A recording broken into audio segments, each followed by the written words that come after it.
Welcome to the Sharkpreneur podcast with Kevin Harrington and Seth Greene. Kevin Harrington is the inventor of the infomercial, one of the original sharks from the hit TV show Shark Tank, and has generated over $5 billion in TV and digital direct response sales. Seth Greene is the world's first trusted authority on cutting-edge direct response marketing, a best-selling author, and the only 3-time Marketer of the Year nominee. On the podcast, Kevin and Seth interview sharkpreneurs who share straight talk on what it takes to explode your business. Why do so many businesses struggle while others seem to explode overnight? Do you wish you had the secret to this type of exponential growth? Now, I've scaled more than 20 businesses to over $100 million, and it's not just luck. In my new book with Mark Tim, Mentor to Millions, you'll learn the repeatable framework I use in all my business ventures for massive success. Order at kevinmentor.com and get over $1,000 in bonuses. Head to kevinmentor.com. Welcome to the podcast. This is your host, Seth Greene. Today, I've got the good fortune to be interviewing Harris Hafeez. Harris has a multiple successful serial entrepreneur. He has built, grown, and exited multiple companies. We're going to get into that in just a minute. He's got his finger in a number of pies right now, including private label brands on Amazon, high-frequency trading in the foreign currency markets, and healthcare, along with a number of other things. Harris, thanks so much for joining us. Thank you for having me, Seth. Pleasure to be here. Likewise. So let's go back in time a little bit. How did you get your start in entrepreneurship? I know you worked for corporate America for a little while and then saw the light. I did, yes. So I am first generation. Both my mom and dad immigrated to this country in the early 80s. And, we struggled quite a bit when we were growing up and, paying the bills on a monthly basis and figuring out how to make ends meet was always a challenge. So I figured, let me get a advanced degree in one of the STEM programs and hopefully I'll have a stint at corporate America and I'll climb up the ladder and hopefully, not have to deal with the issues that my parents dealt with. But that lasted about a whole year because I was laid off right before the economic crash of 2008. And then I realized that unfortunately, when you work for someone else, regardless of the size of the company, unfortunately, you are not in control. And I wanted to be in control of my own destiny. And having a passion for technology, I decided to form an LLC and start rendering services that pertain to end user support, particularly in the technology field. And then that ultimately, you became a preferred partner with Microsoft and Dell and grew to, I believe you were one of the leading managed services providers with clients in New York and New Jersey. Talk a little bit about that journey. Yeah, so that journey was certainly challenging. I mean, one of the main things that that allowed us to be successful was our availability. So tech, as I'm sure you can imagine, is something that people depend on 24/7. And at the time, most of our competition was generally working business hours. So my model that I wanted to implement from the get-go was one that made accessibility to our company 24/7. So if your server went down at 2 a.m, or if you had an issue at 5 a.m, if you were a hotel, hospital, XYZ, we were accessible. So the 24/7, 365 approach really worked well. And in doing so, we were able to grow and scale across the northeastern part of the United States. And as a result of that growth, we were able to secure sizable contracts where becoming a preferred partner with Dell and Microsoft allowed us to resell hardware and software. And as a result, our margins for the business started growing even bigger. Well, congratulations on that and on the ultimate exit. How did you transition from that to rehabilitation clinics?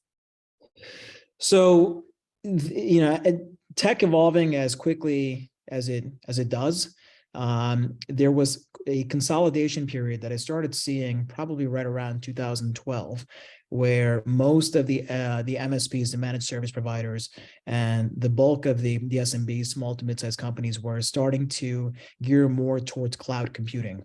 So as cloud computing became more ubiquitous within to shrink, and our labor costs started to go up.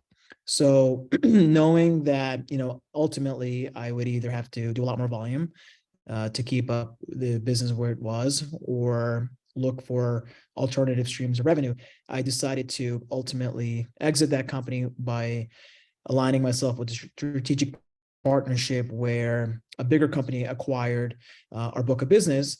And I took maybe about, call it a 6-month hiatus. And then I realized that I do not do well sitting home alone, bored, because my wife was working full-time at that time.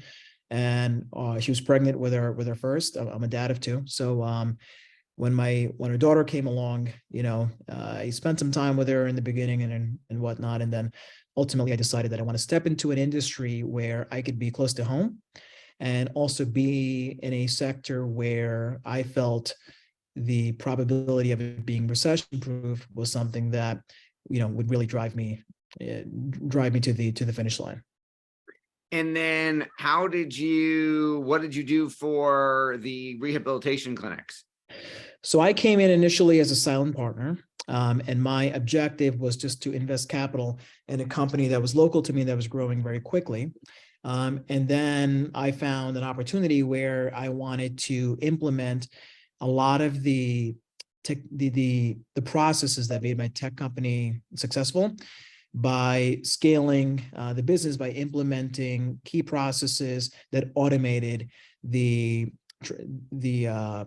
call it the transition from patient to provider. So most healthcare providers and healthcare companies don't utilize a lot of tech. And I wanted to implement technology to streamline processes and make the overall experience for patients better. So by doing so, we were able to very quickly grow and scale. And I had the opportunity to become an equal partner with my partner at the time, who was a doctor. And we aligned ourselves with urgent care facilities and other larger groups, where we went in and started rendering rehab services to patients that we weren't just sourcing out on our own. That makes a lot of sense. And then you exited that business successfully as well, and then saw the light and decided to get to warmer weather, correct? I did, yeah. So we exited that business in 2 rounds, one in 2018, where we sold the majority ownership to a strategic partner that was private equity backed. They helped inject us with a lot of capital, and we grew even more. And then the remaining equity was purchased in 2020. And my contract came to mature in December of 2022. And in knowing that I was going to have a contract that was coming to an end very soon, I wanted to, relocate my family to, yes, a warmer state, and also see what other opportunities could lie ahead. And then I didn't have any intention of moving to Florida full time. We had purchased a home here as a second residence back in 2017. But then when COVID hit and things started shutting down, we did find some level of semblance within Florida, and decided to be here full time. Well, congratulations on that. Now you've got your finger in at least 3 pies I know about now, and probably more. How did you get into the high frequency Forex trading market? So I love finance. So I like looking at charts, and I like analyzing, I've done some trading on my own, mostly in equities. And I met in my building. So I'm big into cars. And obviously when you meet a car guy, you talk to them, and generally the second question is, oh, what do you do for work? And I met somebody that was doing automated high frequency trading, not in equities, but in foreign exchange. And I decided to come in initially as an investor just to learn about it and dabble into it. And then about a year later, I decided to become a partner in that platform, which has grown substantially. And through that system, I met a lot of other people that also were initially investors, and then some became partners, some not. But I met many people, one of which is a good friend of mine, And he told me about his journey in the Amazon space and how successful that was. But he didn't have a strong business background, and he didn't have a lot of experience in scaling businesses and raising capital and M&A. So, we had several meetings over dinner and lunch, and he decided to bring me on as a partner. And I joined forces with him a little over a year ago, brought on some additional partners as well that oversee operations and the creative side of things. And now we have a full-fledged private label Amazon business. Congratulations on that. So tell us a little bit about the private label Amazon brand. So Amazon, I don't know if your listeners know this, but the bulk of the revenue that Amazon generates is from third-party sellers. And you can make up anything, design anything, create anything, and put a label on it and sell it on Amazon. It is a multi-billion-dollar opportunity. So my partner wanted to focus on personal care and beauty products, which are always in demand. And we found great success in selling foot soaks and body soaks, particularly salts. So we have a brand called Daily Remedy, along with many others, but that is the brand that's on the forefront, and it's been around the longest. And that brand does 8 figures a year in revenue. So it's a huge brand. And what it does is it predominantly is geared more towards the called 18 to 55-year-old demographic. And we sell foot soaks, body soaks, bath salts, electrical foot basins. And now we're going to be launching another brand that piggybacks the main categories that we're in right now. But they're all variations of salt with different goals. Some have a fragrance that's geared more towards females, another one that's more towards athletes. So that brand we found a lot of success in. And you are still involved in the healthcare space, right? I am, yes. So I initially started off consulting for some other companies. Again, because mostly you'll find that doctors don't have a tremendous amount of business expertise when it comes to raising capital and how to automate things and whatnot. So I decided to partner with one group in particular. When I started with them, were just based out of New Jersey. And now, that I'm a partner and we've joined forces, we're scaling really nationwide. So we have opportunities that we're looking at in California, some in Oregon, some in Florida. Tomorrow we're actually going out to Maryland. So yeah, my goal is to be the preeminent rehabilitation provider within largely the elder care space. So if you think about assisted living facilities, adult daycares, 55 plus communities, we want to go in and basically render the main therapeutic services that often that demographic that demographic needs. And it's very low overhead. We in essence operate as a mobile unit. So that's working well. And we're also exploring strategic joint ventures in different states because, one of the other challenges in healthcare is generating revenue on day one, especially if you're not credentialed with the insurance carriers in the states that you're going in. So through strategic acquisitions or JVs, we are also expanding a footprint across other states. You're in at least 3 different businesses that I know of. How do you juggle it all? I mean, you're also married with young kids. I am. You know what? I'm 38, so I have got a lot of years ahead of me. I have a lot of energy. I work out 5 to 6 times a week. I eat clean. I drink plenty of water. So I do my best to stay in tip-top shape. But separate to that, it's all about talent. It's about talent, and it's about giving back to key employees. And I, for one, am a firm believer in that I would rather own 30% of a watermelon than 100% of a grape. That's a line that I use very frequently. It's a great analogy. Yeah, and I have no problem giving up, a lot of equity to people that I know are gonna work their tails off. So it's about forming strategic partnerships. It's about having a team that believes in the mission that you're serving. And it's also about leading by example. I make it a point where I'm coming in meetings with my staff 5 minutes before, staying 5 minutes later. I want them to know that I'm deep in the trenches with them and that I'm intimately involved in what they're doing day in and day out, and that I care.